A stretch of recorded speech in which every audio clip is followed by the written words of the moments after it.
What is going on, guys? Jack here and welcome to episode 112 of the Bristol Rovers Career Mode series. I'm going to start this episode off by having a look at my career summary, and some of you guys did want to see it in the last episode. I'm going to have a little look at it now, and we're going to have a look at each year individually as well as the overall, which we are having a look at right now. Of course, I've only been at one club, that is Bristol Rovers, and our biggest win was actually against Portsmouth. I think that was Portsmouth, and that was a 5-0 win, and that was back in 2014, which is quite interesting.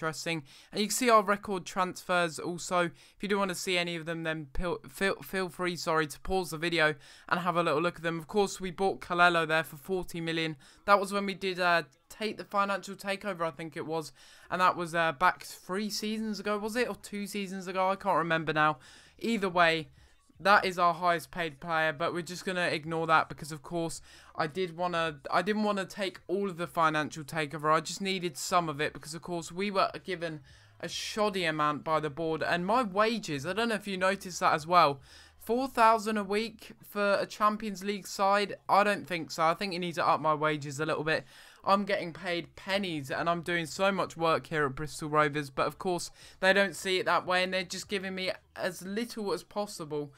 But it doesn't really matter, as long as we're winning, it really doesn't matter now, does it? Although we do end up losing this game against Ajax in the Champions Cup, and the reason that I did sim this was because there really isn't any point in playing this match. I mean, we're already through in the group stage with Barcelona, and I do believe Roma did get Europa League because they finished 3rd in the group stage. Correct me if I'm wrong, but I think that's how it works anyway. And they did finish 3rd in the group stage nonetheless, with Ajax finishing bottom. Even though they did win that match, they couldn't salvage even 3rd place, so that's very unlucky for them. But it's good for us because that does mean that not only are we through in the Champions Cup, but we get even more funds. I think we get about 8 to 10 million, which is really good. So if you've got any suggestions for transfers in the comments down below, do let me know. I may go for a couple of regens, but of course this is the final season, so I do want to strengthen the squad as much as possible with the money that I do end up getting from the Champions Cup. So if you've got any really solid suggestions for players that I should sign, then let me know in the comments down below.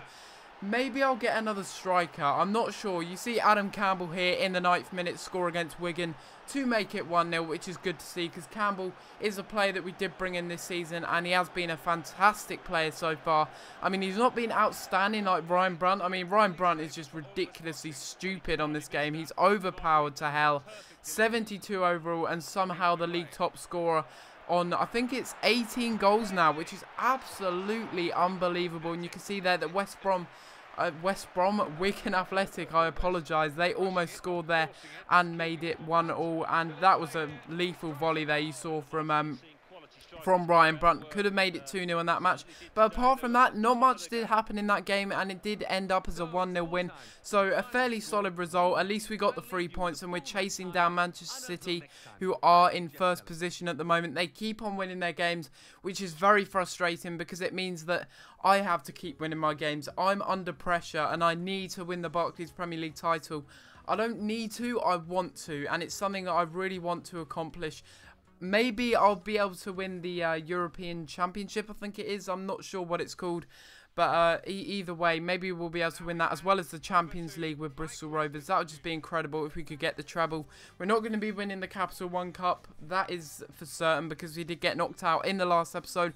But we still do have a chance of winning the FA Cup. I do believe we're still in that as we sim this match. Again, I'm simming a match. I do apologise. There's not going to be that much gameplay in this episode, and it is a shorter episode. I do apologise. But if you do want a double upload of this, guys, let me know by leaving a like on the video. If we can get over to 40 likes, then I will do a double upload. As soon as we hit that, I will upload another episode of this career mode, and it is going to be transfer window action. It's going to be a live commentary, so hopefully you guys will look forward to that. And yes, leave me your transfer suggestions in the comments down below. And it's good news because Jonathan Tah is going to be staying at the club, which is very good. I wouldn't have minded if he had left because I probably would have bought in Dano instead of him. But either way, Tah is a solid centre-back. He really is. Alongside Leskeles, those two together, they're just really the glue to the defence. I mean, that was probably the worst way of representing it. as a metaphor, but seriously, they really are really good centre-backs, and it's really good to see that Tar is staying at the club. Maybe I'll give him a contract extension, but as this is the last season in this career mode, it probably wouldn't matter anyway if he did end up leaving. You can see the transfer budget up there. We've got 10 million to spend, and we will have even more because I'll be requesting funds from the board, which they hopefully will accept. We'll find out later on in this episode if they do end up accepting that. As we have a look at the squad report here, we did also sign that youth player Josh Parker, but unfortunately we're not going to be able to see him at his full potential. He would have been an absolutely awesome youth player as a striker, and it's a shame that we won't be able to see him fulfill that potential. But it just seems to me that these youth players, they just seem to be doing so well. I mean, Gerard Hughes, 79 overall, absolutely incredible. To think that he started at something like 60 overall, he's absolutely flown up the ranks, and we've got a lot of players here that are really, really good in this team. And if you do want to see any players that have grown, as always, pause the video and have a little look at the stats that they have grown in. But this month, not many players have grown, I'll be honest. I mean, we've got Timo Werner there up by +2, but I don't really play him as much. And it's the same with Michael Smith. Maybe I will end up selling him because although he's a legend at this club, it's the same with Tom Parks. They're just not getting played whatsoever. Maybe I'll have to loan them out. And of course, John Joe O'Toole is retiring at the end of the season, which is a real shame. But you can see me going in for some transfers here, and it is transfer window. It is the January transfer window, so we're going to be going in for some players. The first one is going to be Muniesa. Now, I need a really solid centre-back actually to just have as cover basically, because Muniesa does look like a solid centre-back. Really good stats actually for the young Spanish player there, and it's the same with Rohan Ince, another player that I could buy who is a real cheap buy actually. 1.4 million. That is not much whatsoever for someone that could play as a centre-back, as a backup. Definitely could be a steal if we can get him for 1.4 million. I mean, if we offer, I think we're offering Marvin Witsel as well as 500,000, that would be a steal, a real steal, because I know this guy is at a decent overall as well, a lot better than Marvin Witsel is.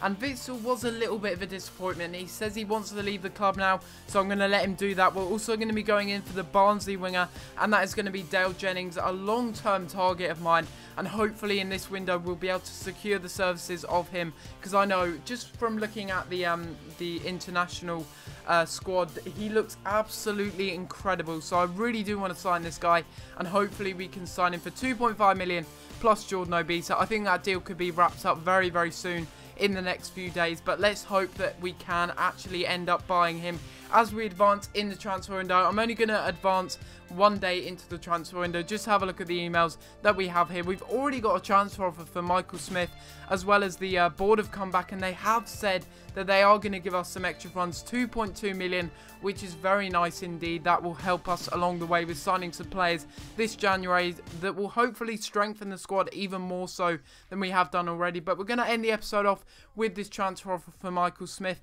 and we are going to be counter offering 500,000, and we'll hope that Wolverhampton Wanderers do accept that. If they don't, then he'll be staying at the club. But this is going to be the end of the episode, guys. I'm just going to leave it with the transfer budget that we do have, so you guys have an idea of what we have to spend. We have about 12 million, but other than that, guys, hopefully you have enjoyed the video. If you have, please be sure to leave a like on the video and subscribe if you haven't already, and I'll see you next time for another video. Thanks for watching.